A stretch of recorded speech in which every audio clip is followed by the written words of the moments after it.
Halo pecinta film, selamat datang di BSD Movie Recap. 10 film pemenang Oscar 2025. Di nomor 1 ada Anora. Anora jadi juara umum dengan ngeborong 5 piala dari 6 nominasi. Best Picture, Best Director, Best Actress, Best Film Editing, dan Best Original Screenplay. Kemenangan Anora jadi kejutan karena judulnya nggak terlalu terkenal sampai Asia. Ini adalah film indie, jadi marketingnya nggak semewah film-film buatan studio Hollywood besar, terutama seperti Dune. Mike Madison yang baru dinominasikan Best Actress pertama kali, langsung menang, ngelangkahin Demi Moore, artis veteran yang diprediksi bakalan menang lewat aksinya di film The Substance. Jadi, apa kunci utama Anora menang? Semua kritikus setuju kalau jawabannya adalah Sean Baker, sang sutradara. Anora nyeritain tentang seorang pekerja seks yang menikahi anak taipan Rusia. Temanya kontroversial tapi nggak asing, si cantik dan si ganteng dari dunia yang bertolak belakang. Hanya saja film berdurasi 2 jam ini punya arahan sorotan adegan yang sangat memiliki ciri khas, disertai naskah original dan editing film yang nggak biasa.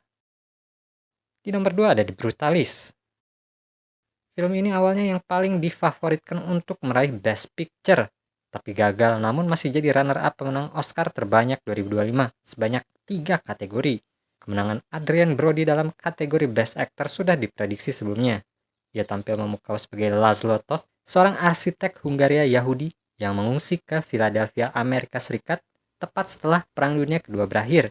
Di Amerika, Laszlo Toth memperkenalkan gaya arsitektur brutalis. The Brutalist juga mendapatkan Best Cinematography dan Best Original Score. Di nomor 3 ada film Emilia Perez. Emilia Perez adalah film komedi kriminal buatan orang Prancis berbahasa Spanyol. Nyeritain tentang pengacara yang dapat klien juragan kartel Meksiko yang pengen hidup jadi orang biasa dan jadi perempuan. Film ini bikin kejutan karena selalu disebut dalam 13 nominasi Oscar. Padahal banyak banget komunitas yang ngekritik, bahkan dari komunitas LGBTQ-nya sendiri. Film ini dapat 2 Oscar. Zoe Saldana yang jadi pengacara di film ini dapat Best Supporting Actress dan lagu LM dapat Best Original Song. Yang patut disorot adalah film ini direkomendasiin sama James Cameron karena orisinalitasnya. Disutradarai oleh sutradara Prancis ternama Jacques Audiard, Emilia Perez memenangkan hadiah juri di Cannes, yang berkontribusi pada meningkatnya pengakuan film ini di kalangan kritikus dan para profesional industri. Selain itu, fokus juri akademi terhadap film internasional juga berperan dalam kesuksesan film ini. Karena Audiard sangat dihormati secara global dan film ini memiliki daya tarik kuat di komunitas perfilman internasional. Film berikutnya adalah Wicked. Wicked punya formula yang paling lengkap untuk memenangkan kategori film terbaik. Selain bertema film musikal, film ini mengadaptasi kisah Wizard of Oz dan diperankan oleh berbagai artis dan musisi terkenal, serta disokong oleh studio Hollywood besar Universal.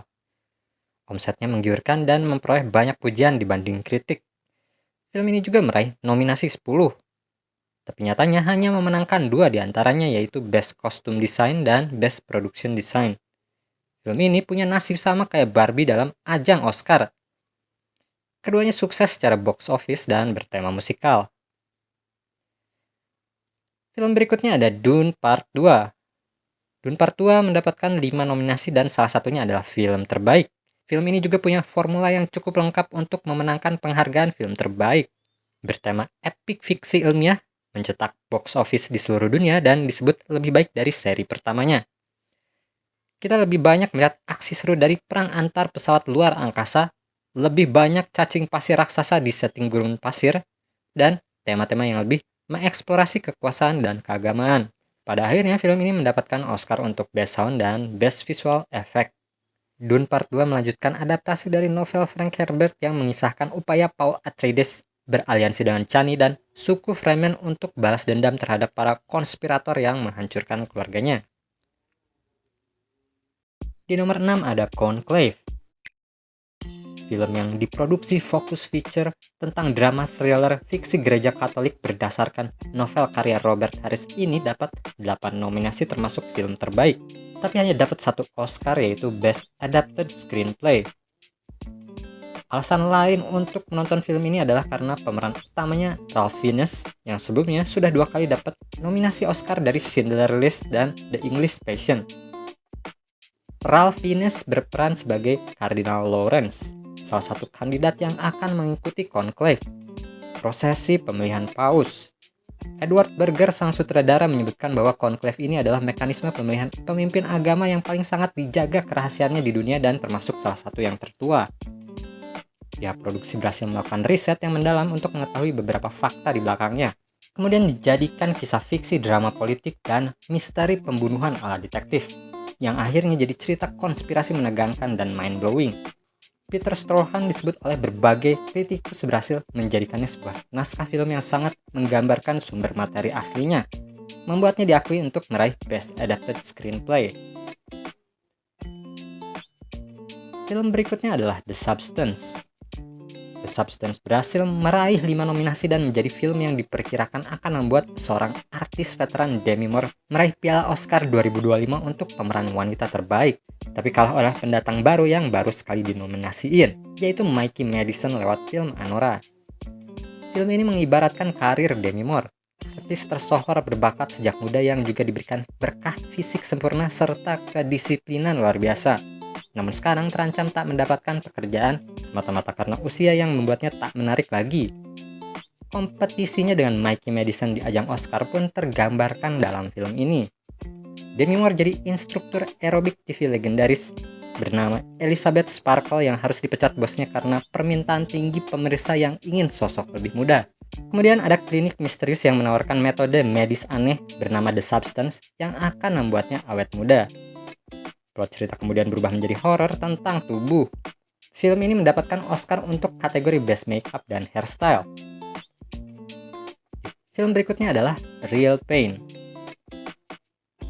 Menarik sekali, 2 aktor utama serial Succession yang dulu sering tukeran aktor terbaik dalam ajang untuk serial TV Emmy Awards kini berebut Oscar di kategori aktor pendukung terbaik. Jeremy Strong lewat film The Apprentice, sedangkan Kieran Culkin dari film Real Pain. Tapi akhirnya Kieran Culkin yang menang. Kieran Culkin berhasil membawakan nuansa komedi sekaligus ironis dalam aktingnya di film Real Pain. Aktingnya juga lebih dominan daripada aktor utamanya sekaligus sutradara Jesse Eisenberg. Culkin dan Eisenberg jadi Benji dan David, 2 sepupu dari New York yang akan ikut tur wisata ke Polandia, kampung halaman almarhum neneknya, umat Yahudi yang selamat dari Holocaust. Film berikutnya berjudul Flow. Kemenangan Flow sebagai animasi panjang terbaik tahun ini begitu fenomenal lantaran tanpa dialog, menggunakan software open source gratis Blender, dan jadi film Latvia pertama yang memenangkan Oscar. Film ini mengisahkan perjalanan seekor kucing yang terlantar karena banjir. Petualangannya jadi semakin seru ketika ia bertemu sekelompok aneka hewan yang bernasib sama. Walaupun film ini tanpa dialog, tapi bisa bikin anak-anak 9 tahun fokus nonton dan tiba-tiba nangis karena adegannya yang menegangkan dan mengharukan. Yang ke-10 dan terakhir adalah film I'm Still Here. I'm Still Here jadi film panjang internasional terbaik dalam ajang Oscar 2025. Film ini berhasil mengeksplorasi harapan manusia untuk mendapatkan ending bahagia. Eunice hidup bahagia bersama 5 anaknya dan Rubens, suaminya yang mantan anggota dewan dan insinyur, di sebuah rumah indah kawasan pantai. Hidupnya tiba-tiba hancur berantakan ketika militer berdatangan untuk menangkap Rubens.